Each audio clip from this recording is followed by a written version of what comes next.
The Prime Minister expressed his deep concern over the recent escalation in tensions in the region, while conveying Pakistan's solidarity and support with the people of Qatar in the wake of the recent attacks on this country. The Prime Minister stressed upon all parties to exercise restraint and refrain from any action that could undermine peace in the region.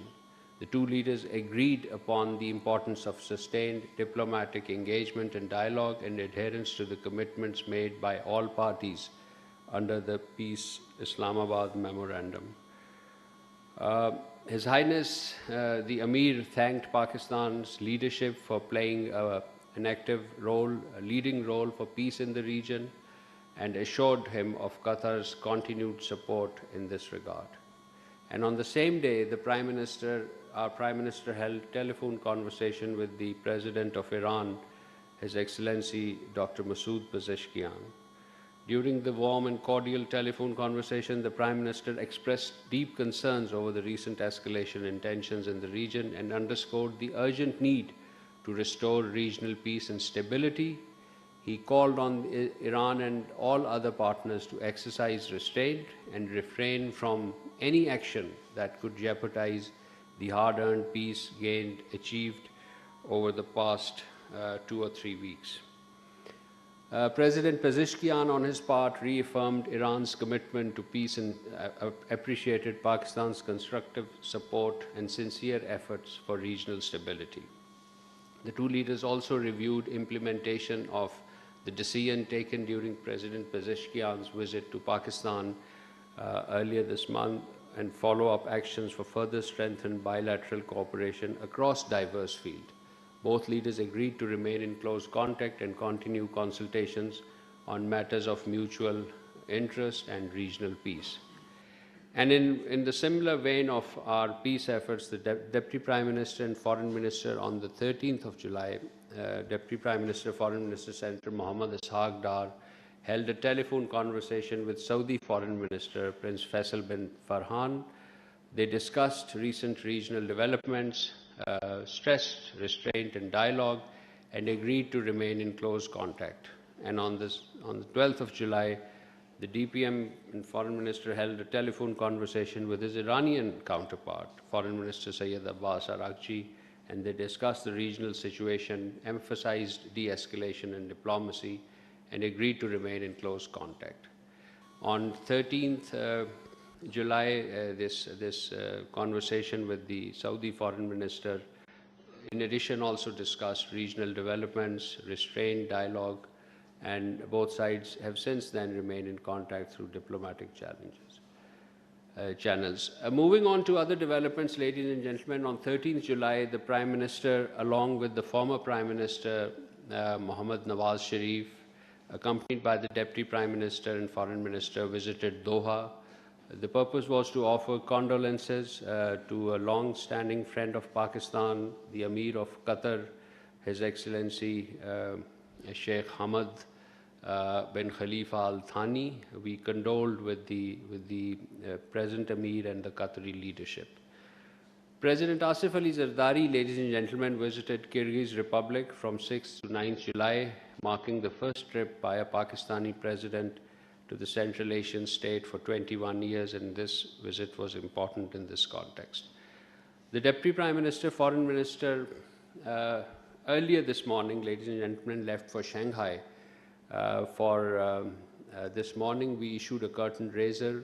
The purpose of the visit is to attend the signing ceremony of the establishment of the World Artificial Intelligence Cooperation Organization, WICO, which is an initiative of the Chinese president. The Deputy Prime Minister and Foreign Minister will sign WICO's instrument on behalf of Pakistan as the founding member of this organization. We'll keep you updated of the Deputy Prime Minister's, Foreign Minister's other engagements in the region as they unfold, in Shanghai as they develop. On 9th of July, ladies and gentlemen, the Foreign Minister the Foreign and European Affairs Minister of Croatia, Gordon Grlic Radman, paid an official visit to Pakistan. This was at the invitation of the Deputy Prime Minister and Foreign Minister. This The two sides held delegation-level talks covering bilateral relations of trade and investment, higher education, tourism, cultural exchange, defense cooperation, and collaboration at multilateral forums. They reaffirmed their commitment for expanding economic engagement, strengthening dialogue, and enhancing people-to-people contacts. Ladies and gentlemen, the 9th OIC Conference for Women was held in Islamabad this week. This was on Monday, 13th of July. 57 member states gathered for this 9th OIC Ministerial Conference on Women. The primary host was our Ministry for Human Rights, and around 190 delegates participated in the conference, which focused on the theme socio-economic and political empowerment of women in OIC countries, challenges and the way forward. Yesterday, Pakistan and Portugal held their annual bilateral consultations in Islamabad. Ambassador Aisha Ali, our Additional Secretary for Europe, and Ambassador Helena Malkata, the Director General for Foreign Policy, led the two respective delegations. We issued a press release on this late last evening. On 30th June, ladies and gentlemen, finally, let me tell you that on 30th June, Pakistan had submitted its 7th National Report on the implementation of the United Nations Security Council Resolution 1540 to the chair of the United Nations Committee on 1540. This committee, ladies and gentlemen, in 2004, Security Council adopted a resolution 1540 on proliferation of weapons of mass destruction. So under this, as a result, pursuant to this resolution, a Security Council's Committee on 1540, it's called the 1540 Committee, was established. And Pakistan has been reportedly sending its national reports on our legal and administrative measures taken by Pakistan to prevent proliferation of nuclear, chemical, and biological weapons and their means of delivery. And in this regard, we outlined our elaborate national legislative, physical protection, border controls, and export controls to prevent such proliferation.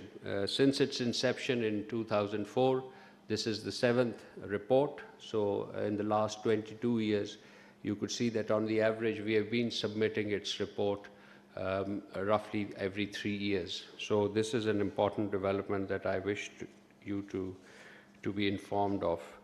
And it shows Pakistan's credentials as a responsible state, responsible nuclear weapon state, fulfilling its international commitments with regards to non-proliferation. I'll conclude my opening statement, and the floor is open for question answers. Ji, sir.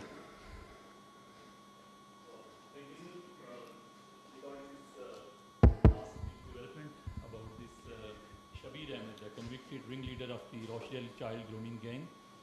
He's released from prison after 14 years, and now UK government has said that they are in discussion with Pakistan regarding his possible removal. Of course, there's multiple reports that he's a British Pakistani, his still status is. Can you confirm whether the UK has formally approached Pakistan on this matter? If so, what has Pakistan's response been? Thank you. Pakistan strongly condemns the incident of child sexual abuse in the strongest possible terms. Perpetrators of such heinous crimes must be investigated, prosecuted, and punished to the fullest extent of the law, irrespective of race, ethnicity, or religion. The matter in question is entirely an internal matter of the United Kingdom. The individual concerned is a British national who spent his entire adult life in the UK and was duly convicted by a British court for reprehensible offences committed on British soil. Any decision regarding his release, supervision, or future legal status fall exclusively within the jurisdiction of the competent British authorities and must be dealt with in accordance with the laws of the United Kingdom. Regardless of where he was born, the onus lies on where he grew up, was raised, groomed, and unfortunately spoiled. His heinous crimes demand serious introspection rather than a quest to search for extraneous causes. Let me add that the government of Pakistan has no connection whatsoever with this matter. We cannot be associated with any decisions relating to the individual's release or subsequent treatment under the British law. Thank you. Ji, at the black shirt. Sir, thank you very much.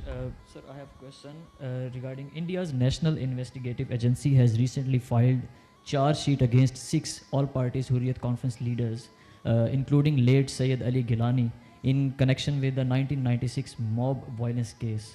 What are your comments on this? Yes. Ji, Anas, follow. Separately, the Indian government has also designated a number of individuals and charge-sheeted them, including several Pakistanis as terrorists, quote-unquote, and linked them to the Pahalgam attack. What is Pakistan's take on the matter? Let me at the outset clarify that these are two separate issues. Though part of the standard Indian playbook to use sham legal process and promote fabricated, politically motivated rhetoric for a range of mischievous objectives that India undertakes against Pakistan. Firstly, on the case against Hurriyat leadership, Pakistan unequivocally condemns and rejects the latest charge sheet filed by the National Investigation Agency, the NIA, against senior leadership of the All Parties Hurriyat Conference in connection with an incident dating back as far back as in 1996, 30 years. This action, a clear afterthought, is yet another manifestation of India's continuing policy of using sham legal processes to target the Kashmiri political leadership and discredit a legitimate indigenous struggle for their inalienable right to self-determination as enshrined in the UN Security Council resolutions. The decision to revive a case relating to events 3 decades old lays bare to the extent to which India's investigative and judicial institutions are being employed to advance a political agenda. The inclusion of deceased Hurriyat leader further expose the exercise as a politically motivated attempt to reinforce a predetermined narrative.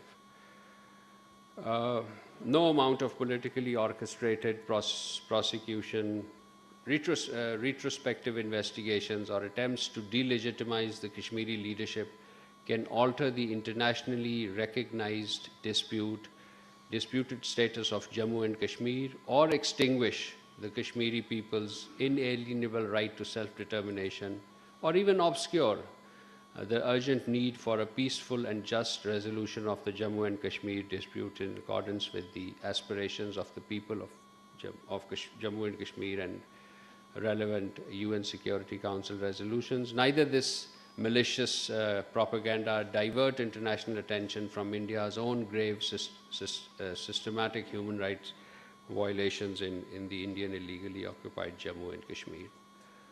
Coming to the second part of the question, Anas, Pakistan categorically rejects India's baseless and politically motivated attempts to link Pakistan with the Pahalgam attacks in Indian illegally occupied Jammu and Kashmir. Such allegations are consistent with the recurring pattern of attempts to malign Pakistan and divert attention from the fact. And the fact is that Pakistan had repeatedly called for an independent, transparent and credible investigation into the incident. Despite these calls, India has yet to present any credible or verifiable evidence to substantiate its allegations. India's reluctance to subject its claims to impartial scrutiny only raises questions about the credibility of its narrative.